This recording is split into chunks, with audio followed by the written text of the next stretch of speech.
Au chêne de Mamré, le Seigneur apparut à Abraham. Genèse 18, 1. La première promesse de Dieu à Abraham remontait déjà loin. Triple promesse de bonheur, de fécondité et d'un pays pour abriter la nombreuse descendance à venir. Mais pour l'instant, rien de tout cela ne s'était réalisé, et le temps passait. Dieu avait réitéré ses belles paroles. Abraham avait fait confiance et obéi, et quitté son pays. Ismaël était né. Mais de Sarah, Abraham n'avait toujours pas d'enfant. À Mamré, encore une fois, Dieu s'est engagé. Je reviendrai chez toi au temps fixé pour la naissance, et à ce moment-là, Sarah, ta femme, aura un fils. Genèse 18, 10. Malheureusement, le texte s'arrête là. Poursuivons quand même, car le texte ne manque pas de sel.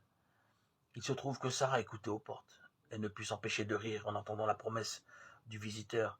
Ils étaient si vieux tous les deux, Abraham et elle. Est-ce que vraiment j'aurai un enfant vieille comme je suis?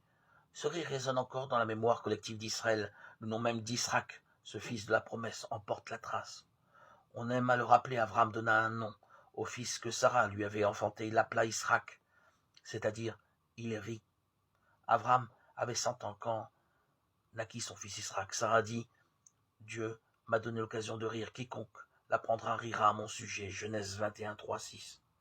De cette aventure, on peut retenir 2 leçons. Tout d'abord, la foi n'exclut pas le bon sens et même les questions. Ce rire en est une à sa manière.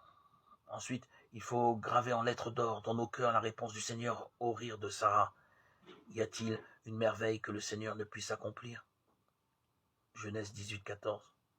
Ce que l'ange Gabriel a traduit le jour de l'Annonciation.